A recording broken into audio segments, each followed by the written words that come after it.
That's the sound of a big deal. At Wayfair, that sound happens a lot. Dream sofa for half the price? Big deal. New dining table you've been eyeing for months? Big deal. Finally picking up those last few pieces and finishing that bedroom? Now that's a really big deal. Whatever your home needs, Wayfair has the selection, the savings, and over millions of 5-star reviews to back it up. Shop wayfair.com today before someone else snags your big deal. Wayfair, every style, every home. What is the foundation of all success, or lack thereof? Well, today's guest is about to let you in on this and many other gems.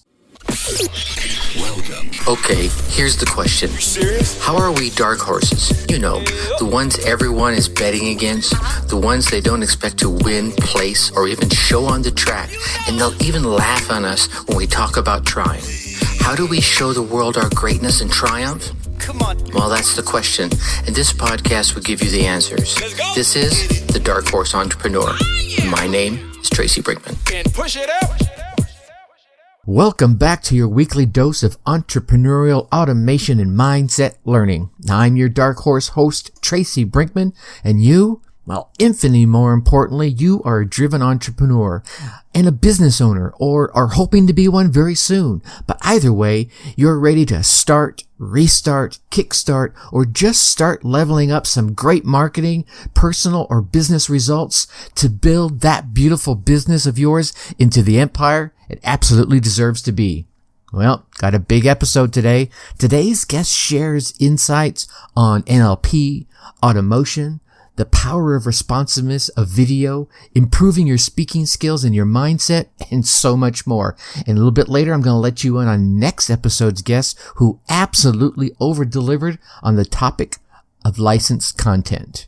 As per usual, the Dark Horse Corrals are chock full of personal marketing and business GOLD spilling from every corner of the Dark Horse Entrepreneur HQ. So let's get to the starting gates and go. All right, my Dark Horse family. So here we got Brian Kelly today. Now Brian is a CEO and owner of, make sure I get this right, Reach Your Peak, the entrepreneur training company. He's an incredibly driven individual who loves serving and helping others to achieve their levels of success. Brian worked actually for decades as a software engineer in a corporate job and didn't find out, get this, like me, until his 40s that there were really, quote unquote, other alternatives. Which time he just dove into the entrepreneurial world with the seminars and the boot camps and those advanced trainings that we've all seen and many of us have partaken in, and quickly learning that all the things he had achieved and as well as the things he hadn't achieved were really a direct result of what was going on inside his own mind. So he did a little moving around and started diving into mindset training and actually became an NLP certified coach. I've toyed around with NLP. Well, we might dig around in there for a little bit. He applied all those skills and ultimately became the leader for his mentor's seminar company. Finding his new true passion was really speaking from the stage, and we were just chatting a little bit about that. After training with his mentor's company, he then went on to hold his own signature live events and subsequently shared the stage with many prominent speakers. 2015, Brian was even awarded the Entrepreneur Trainer of the Year. Hey, round of applause. We'll throw in a little applaud effect right there, right? Brian is very adept at technology and his proven ability to automate business processes. Wow, I think we all could use some of that. So he's probably so adept at that. His peers have often referred to him as the automation master. Brian is also a former network marketing company co-owner and served as the vice president of operations for like 6 years, where he was responsible for all things technical training and presenting the visions to his audiences. Whew, there's a lot there, Brian. You've already done a whole bunch. I actually just want to go ahead and get ready to witness the greatness. Everybody, let's do this. Welcome to the show, Brian. How you doing? Hey, thanks so much, Tracy. So glad to be here. My goodness, I didn't realize there was that much to my life. I don't think there's anything left to you talk feel about. Tired now, don't you? My gosh, I did all that already. Yes. What else is there now? Right? Okay, I can retire now, hang my hat up, and just put your feet up on the deck.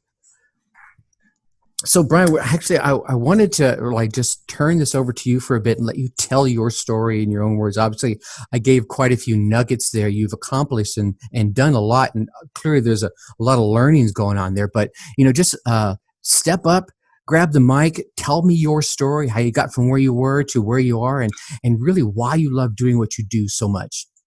Yeah, sure, man. I remember being a kid. I had the greatest childhood. I mean, I had so much fun, played sports. My parents, I have an older brother. They were great in letting us play any sports we could get our hands on. Didn't realize at a very young age how little money our family had until I got to about junior high, and an event happened that forever shaped the direction of my life. It's not this big, horrible, horrendous thing, but it was a big one in my mind. And that was this incredible movie was coming out, and there was a lot of buzz about it. This is before Netflix. This is before internet, really, as far as getting the word out. And it was Star Wars. And I just remember all my buddies talking about it. And I ran home and said, Mom, Dad, can I get some money for a ticket? And they said, sorry, son, we can't afford it. Mm. And then I would go back to school and hear all the buzz about everyone and all these R2D2, C3PO, another language, right? And I was just devastated that I was not able to do that. And that I was at the age now where I'm realizing we don't have much money in this family. And I vowed to myself, this is nothing against my parents. They were phenomenal. But I vowed to myself, I will never be in that situation when the roles are reversed and I'm a parent. And, well, not reversed, but when I am a parent and I have kids, I don't ever want to be able to or have to be in a situation where I say we can't afford it for something like that, where, I know if my kids came to me and it was important to them, it's like, sure, yeah, I'll give you a movie ticket money for I would be able to afford it. So that was a turning point. Then I went into corporate. I knew nothing about, like you said, entrepreneurship for many, many years. And the whole time in corporate, I could just feel I was a fish swimming upstream. It didn't fit me. I couldn't figure it out. Although I just figured this is how life is supposed to be. You go to corporate, you work, you retire, then you die. Whoopie-doo. And thankfully around my mid-40s, I discovered this whole thing called entrepreneurship, started attending those seminars you talked about, and I felt like I was with my family every time I went. Hundreds of people, and it was instant camaraderie with everybody I met that I've only met for the first time. And I thought, I would rather be here than where I've come from. And that's what really was a springboard to where things are going now, and they're going in great places right now. Nice.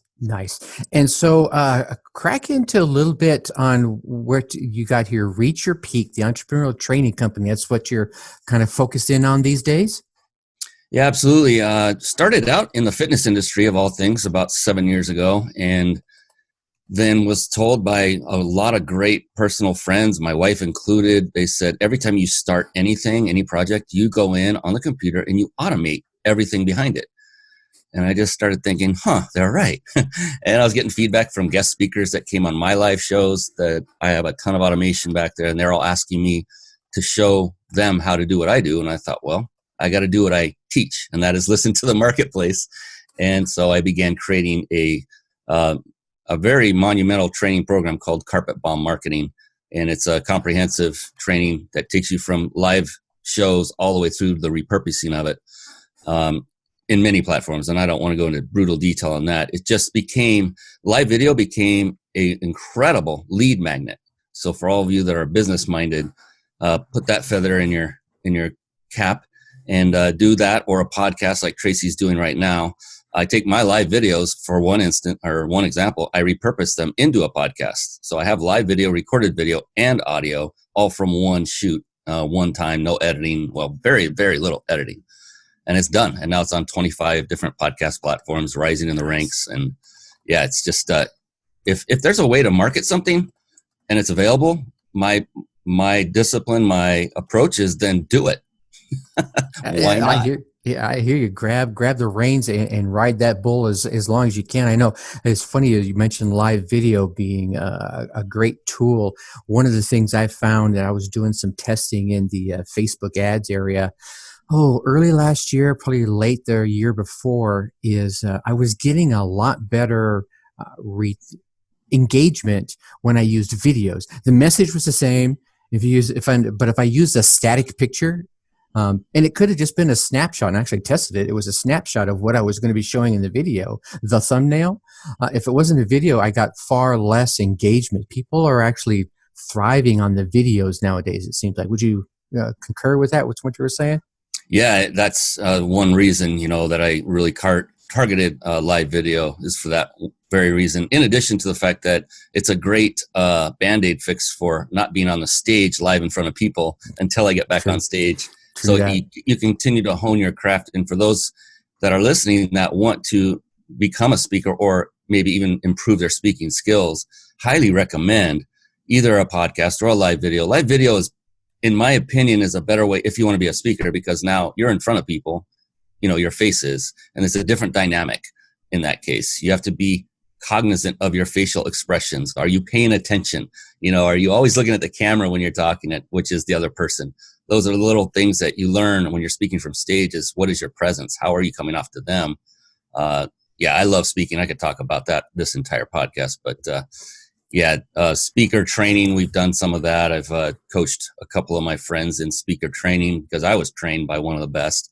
And it was all neurolinguistic programming based, which that's a whole nother story, a whole nother rabbit hole, a great one. That's an awesome one. Neurolinguistic programming literally changed my life. And I'm not one of those dramatic people that says everything changes my life. And it truly did. It set my mind where it needed to be. It got me out of that corporate rut of stinking thinking, if you want to put it that way, where you just accept what life handed you, that kind of attitude, no more. It's like, I've like, people talk about being reborn. I truly felt like that was what happened to me because now I'm 55 now and I see such a wonderful future ahead of myself. Retirement is not in my vocabulary. I don't even know what that means. All it means to me is maybe shifting from one type of venue to another, one type of vocation to another, but not ever stopping. I want to serve people, help people as long as I possibly can, because that's what I truly enjoy doing. Sure. Absolutely. That's awesome. One thing I want to unpack, just dig in a little bit more on is the NLP, the statement you made. You said the NLP changed your life. So I know probably a lot of folks have seen either the books on the shelves or the Audible, the NLP, neuro-linguistic this, and, NLP for dummies. I've seen that one book actually. And then there's a couple of them that are out there. I mean, give someone, the listeners kind of the broad strokes from your perspective. Well, first of all, I would say the absolute best way to immerse yourself in NLP and get the most experience from it is to actually attend an NLP event. Go to a training is what I mean, not just an event. Get trained by an NLP practitioner. Have them take you through the processes and watch your life change. Because what NLP does for you, and you do all the work, you just listen to guidance, you're awake the whole time. It's a proven science. It's actually a science.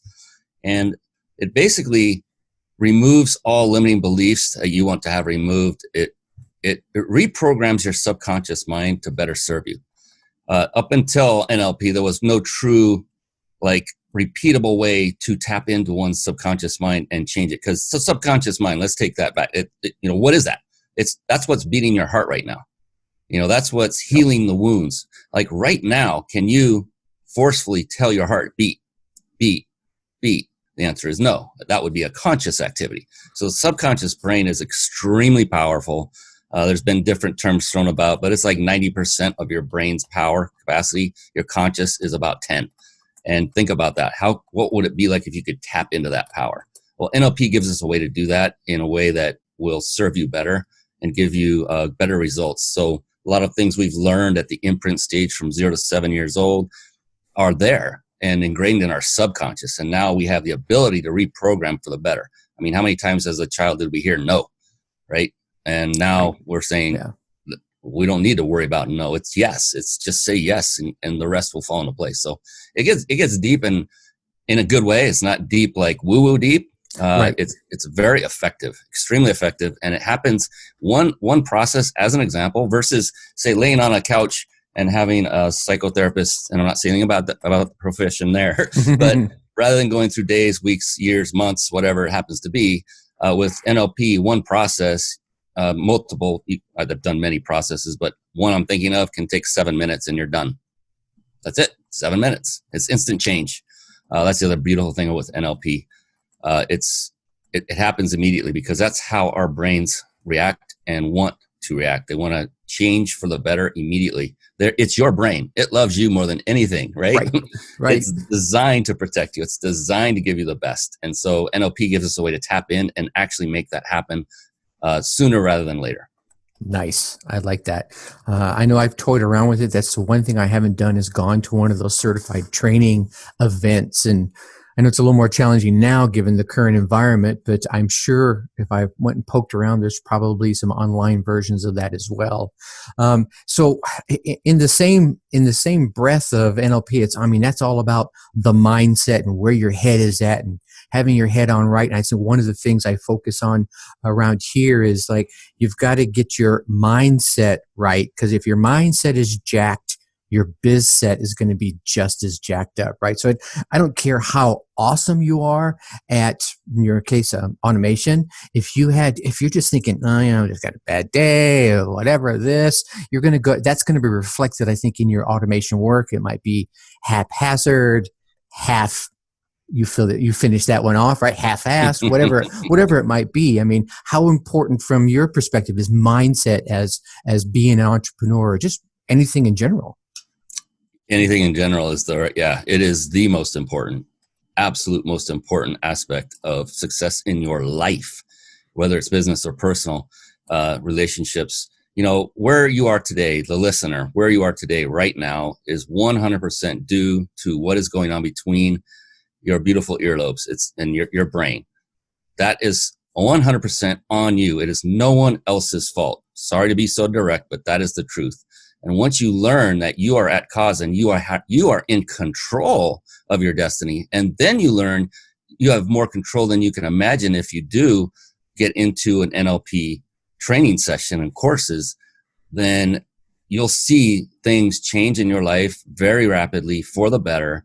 And I just can't speak highly enough of mindset. Having a powerful and flexible mindset, it's the foundation for all either success or lack thereof, period. And that is the first area that everyone should focus on if they need that, if they haven't gone through any kind of mindset work, like real work, not just getting up in the morning and saying affirmations, which are great, or getting up in the morning and having an attitude of gratitude and thinking about everything. That's great. But a real regimented, systematized, science-based, proven approach to actually rewire your brain for the better. And don't worry, whatever your values are today, your belief systems, those cannot be undone. It's been proven many, many years ago in the Army. I don't know if you are aware of any of these, Tracy, having that background. They tried to do mind control many, many moons ago with a lot of different techniques, starvation and cold and wet and anything you can do to reduce, the bodily functions so that they could, hopefully the mind would be more susceptible, but they failed. They could not control a human mind. So your value system, your beliefs will remain what they are. You'll just be, I talk about it when they came into our seminars, you came in as you version 1.0. When you leave, it's going to be you version 2.0. You're now listening to the Dark Horse Entrepreneur Podcast. That's one of the succinct ways to say it. And you see it. They walk in and you see their body language. We all, the whole crew are watching as they come in. And then they leave after one process for break. They come back in and they're a different person. And they're just glowing. It's amazing. Nice. It's kind of like, and correct me if I'm wrong here. So if you have your computer, your brain, right? And it's got a core operating system. Well, you're not changing the operating system. You're just altering some of the directions that you're giving to it and say, hey, and when I type in this, good morning, I'm going to stop saying, oh, it sucks. Why are you asking me? Why are you saying good morning? It's not a good morning until you're changing that to something like, oh, yeah, it's awesome. Right. But, that's obviously a very simple example, but you're not changing the core operating system. You're just changing the command directions. Here's what happens when this happens.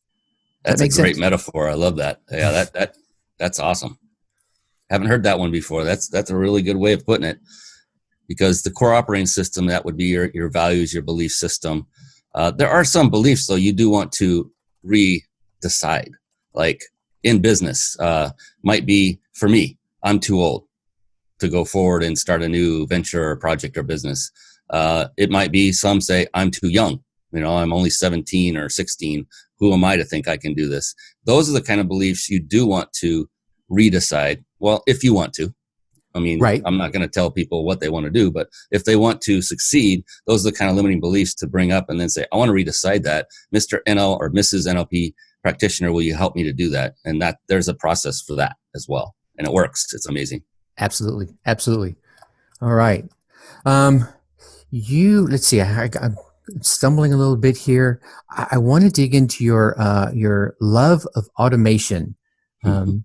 So, I mean, how did you get that catchphrase? What was that? What I said with your super geek skills and becoming the automation master. Obviously, you mentioned earlier that whenever you went into something, the first thing you did was start automating it. Examples? How would you is that just something your brain works, or just, hey, to give myself more time on stage, I need to do 1, 2, 3? Yeah, it was more about working and operating efficiently, because most of the time I'm working a corporate job and also doing entrepreneurial activities, and I didn't have time to do everything manually, and I needed to make it so I could.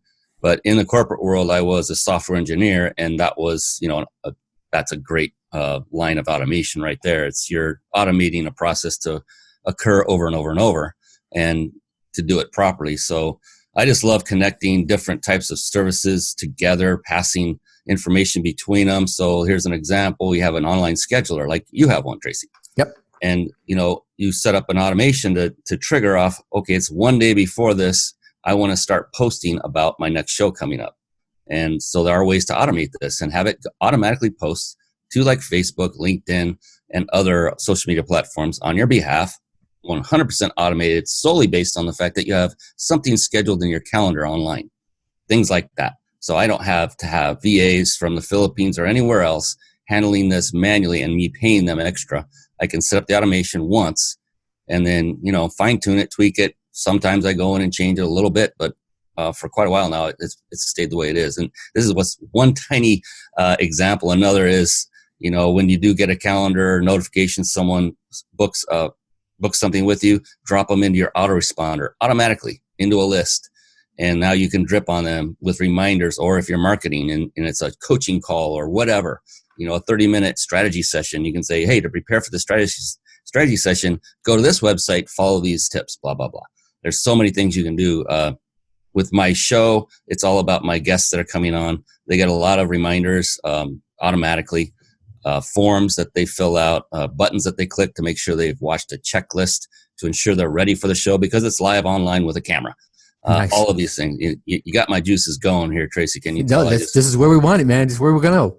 This is what moves my needle is automating things, because it's so fun knowing that it's possible, number one, and then number two, having the knowledge of how to do it or figure it out if I don't know it right away. Right. Because just knowing the tools and resources that are available, sometimes I'll just pattern things. I'll go in and see a website that's written in, say, PHP, which is a coding kind of language. Mm-hmm.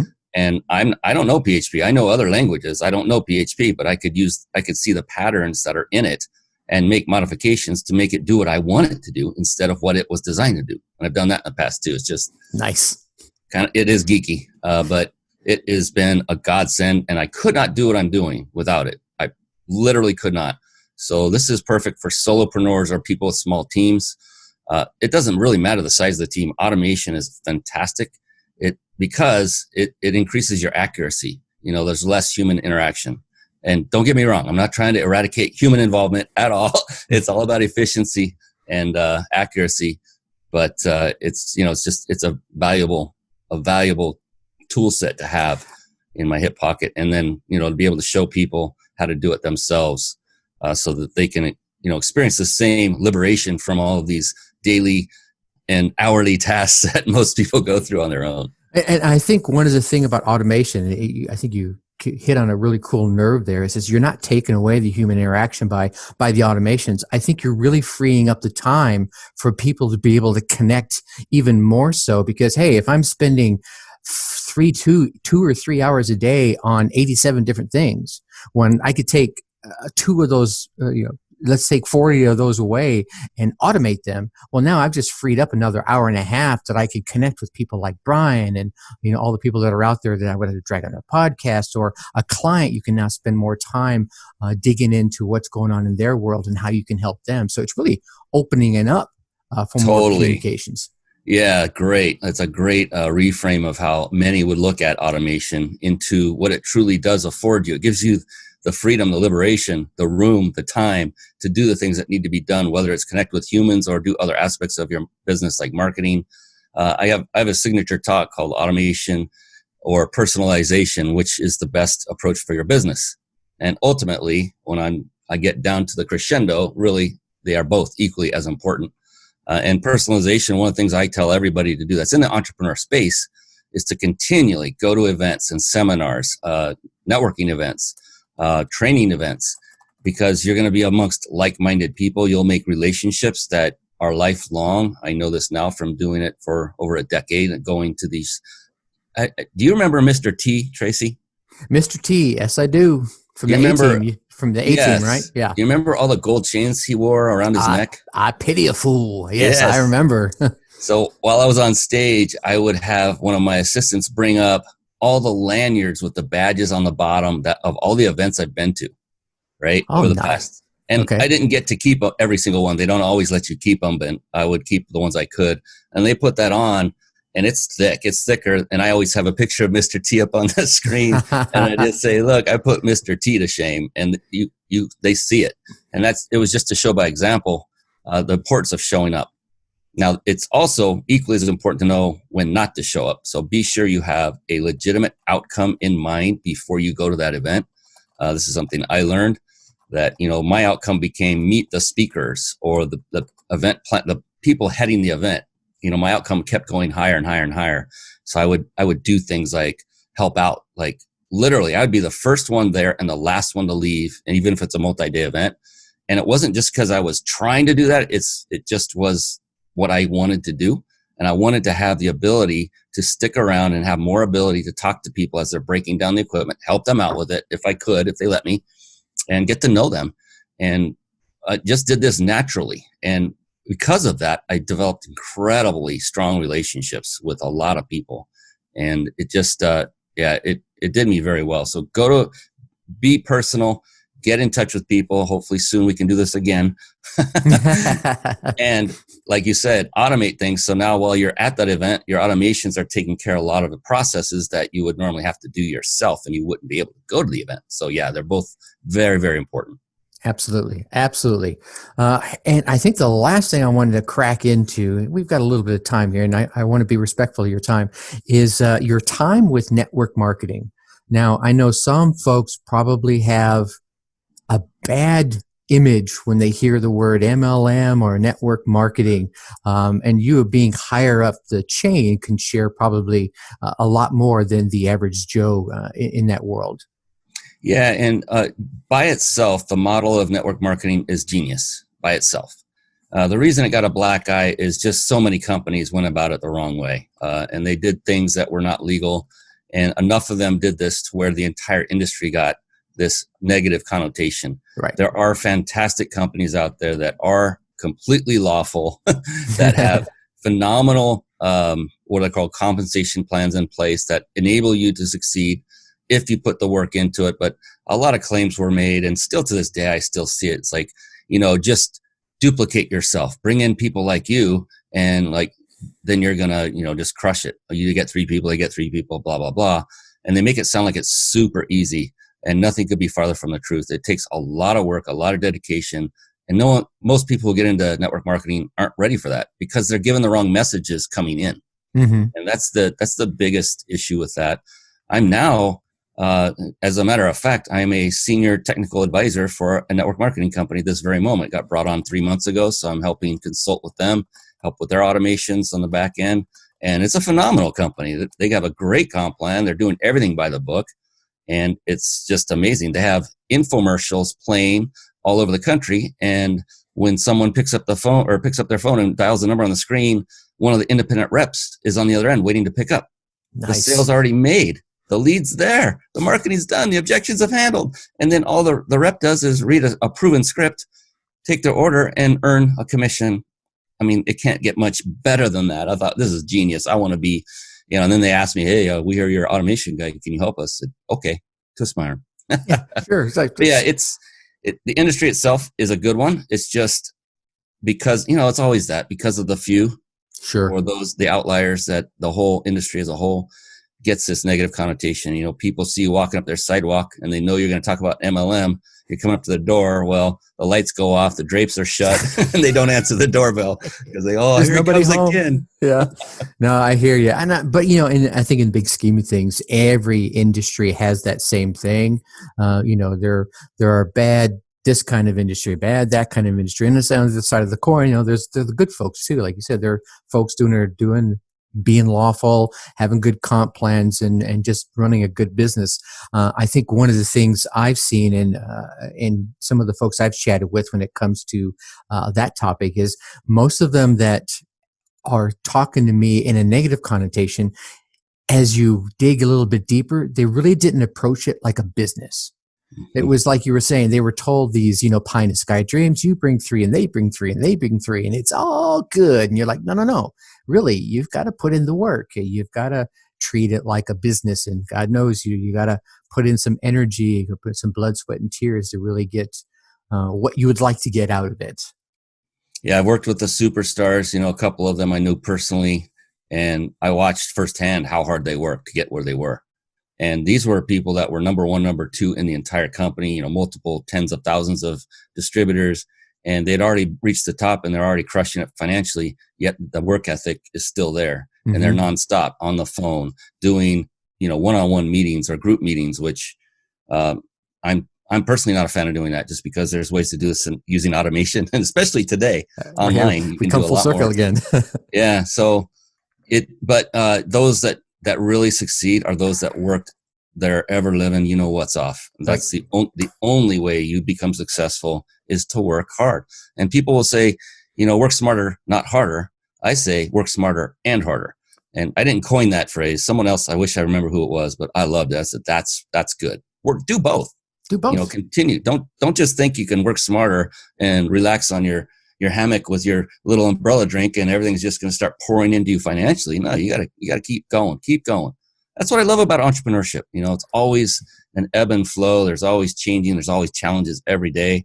I thrive on that. I love that. I like variety. It keeps the wheels turning, right? I know you mentioned you're 55. We're in that same age group, and keeping those wheels turning, it's kind of important. And it helps us with and if you're like me in the entrepreneur world, look, the bright shiny object. There's so many new things going on. So if I can get this one up and rolling and keep cranking away, well, then I can turn and look at the new bright shiny object, and I can come back over here and keep it rolling and come over and and now I'm going to work on this new bright shiny object.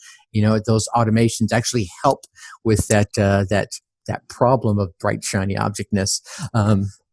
So two quick things. One,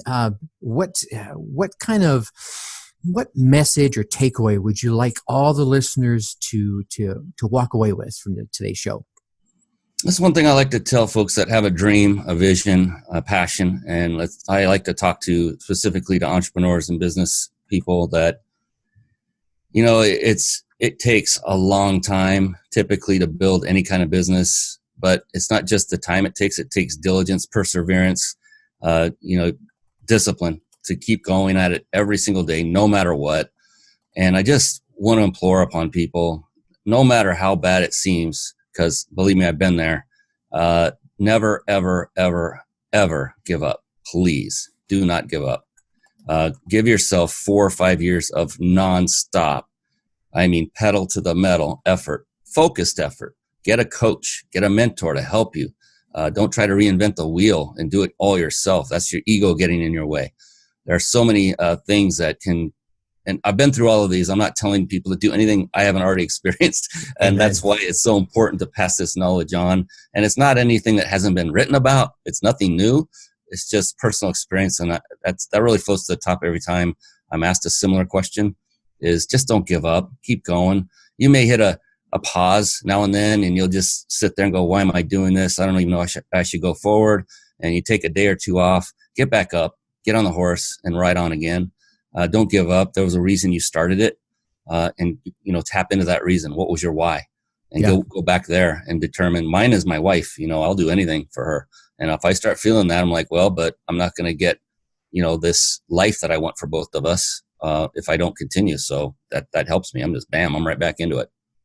Amen there. And sometimes the biggest tips are just the core foundational principles, like you mentioned earlier. You told me that you had something to share with the audience. I know there's a link here, but if you want to give a brief description of it, we'll be sure to put that link in the notes for you as well. Yeah. Is that the one that ends in automation? That's the one that ends in automation. Your list of go-to automation tools. Who would have known? Yeah, so here's the thing. There are many. Oh my gosh, I have an infographic on one of my presentations. It's unbelievable how many choices there are for tools that help you to automate systems in your business. I'm not come anywhere close to using them all. I have used a lot of the prominent ones. And as a result of doing that, I've sifted and sorted into what works for me and my business and my automation efforts. And so I've compiled the list of tools that I use, not just tools I think you should use. These are the ones my company uses every single day. They're running right now as we speak. And so I just wanted to offer that list for people who are looking to get started. If you need an autoresponder, there's a great resource there. If you need a great calendar system that most have not heard of, that one's in there. I use that every single day as well. There's another tool that is the glue that puts all these disparate services together, that pulls data from one, injects it into another. That is in there. Everything we use is in there with a brief description, a quick link. It's an instant email. So you go to RYP, which stands for Reach Your Peak, .im, as in Mary, /automation. Yep. So RYP.im /automation. And it's free. And you'll get it instantly the second you opt into a form. And you'll get a list of the automations, and then you'll have connection with me. If you want to reply via email, I'll see it. And if you have questions, just let me know. Sweet. And we'll be sure, like I said, we'll be sure to get that link in the show notes to follow up with that. So if anyone wants to reach out and connect with you beyond that automation list, give us all your connection points, websites, and all that good stuff.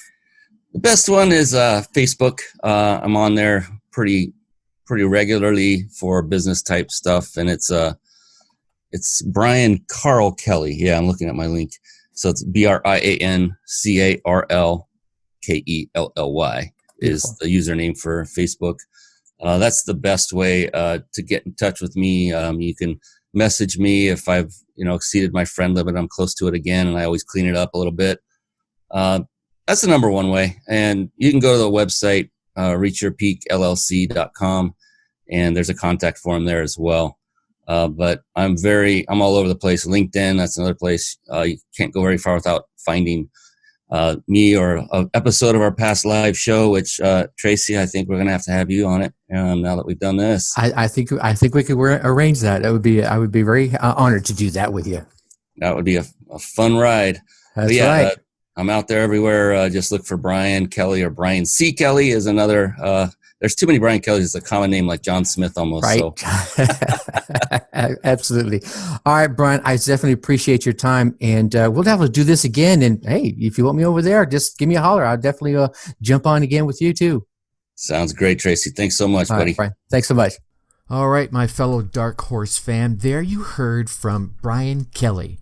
Here's a few thoughts I walked away from. Thought number one.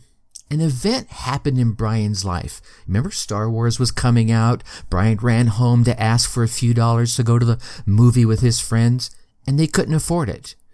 And he was, as a teen, this devastated him. He was at that age that he realized they didn't have enough money in that family. And that's when he vowed to himself never to be in that situation. So the question I have to ask you is, what things from your past are you stuck in, or what things are you motivated by? If you're stuck in things, wouldn't it be a great time to pull your feet out of the mud of those past perceptions so that you could start, restart, or kickstart your life or your business? And if you're motivated by some of those things from your past, I think it would be an awesome thing to keep a healthy reminder of those in front of you, perhaps via a vision board or other memory tickling reminder.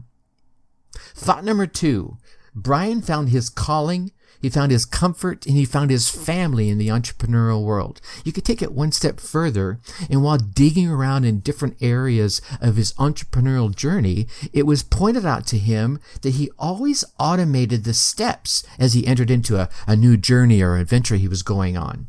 He didn't even realize it. It was pointed out to him.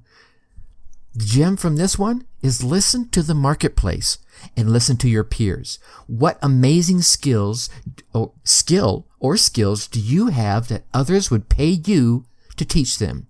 We all have at least one. Most of us have many. Tap into that thing that's so easy for you, and you can help make it easy for others. And monetize that as a part of running your race. And stop racing around and chasing everyone else's way of making that almighty dollar. Make it your race. Thought number 3, repurpose and automate. Brian repurposes one piece of content into multiple uses. One example he gave was his live videos. He would then turn those into a podcast, so doing the recording once and then flipping that into audio and then moving that out into 25 different podcast platforms. Brian also said that if there's a way to market something, then do it, right? Also of note that I caught out of there is video is a little more engaging to many audiences, and it was he saw it as a great band-aid in today's COVID-impacted landscape. He uses his podcast and live video. He also reminded us that it's a great way to hone your on-stage skills, right? Hone your speaking skills. What are you saying good? What are you doing bad? Being mindful of your facial expressions, the tonality of your voice, etc. And he also goes on to share with us about using automations to further save time and drive connections with your prospects, your clients, and your peers. Take a minute and think outside the box. I mean, you could automate to nurture. You could automate to build relationships. You could automate reminders to fans and to yourself. You could send yourself automations to remind you to do live outreach, right? So now you're automating a reminder for you to do more live outreach to further build your relationships. Remember, building relations was huge for Mr. B, Brian in this case, as he gave in the Mr. T example when he was engaging with the folks behind the scenes and he collected all those lanyards. And of course, you want to automate to drive more sales. And here's a bonus thought for you. Where you are today is 100% on you. Be willing to try new things. Heck, check out NLP. This science of success can enable and empower you in so many ways. While I'll have to admit, it may be woo-woo for some folks, if you could jumpstart your life, isn't it worth a few minutes of time for you to investigate? I mean, like Brian says, he wanted to say there is a process that takes 7 minutes and enables you to tap into the power of your very own brain. You have more control than you believe you have. This is the foundation of your success, or lack thereof. All right, that was a gem-packed filled episode. Now, on our next episode, Justin Popovich is going to share his story of creating his business, which is all centered around content licensing. And if you're looking to get a product into the marketplace and are struggling with creating it, you're definitely going to be here for that episode. With that, I'm going to leave you as I always do. Think successfully and take action. Thank you for listening to the Dark Horse Entrepreneur Podcast. And you know this! Thanks for tuning in. Check us out at www.darkhorseschooling.com. All right. My name is Tracy Brinkman.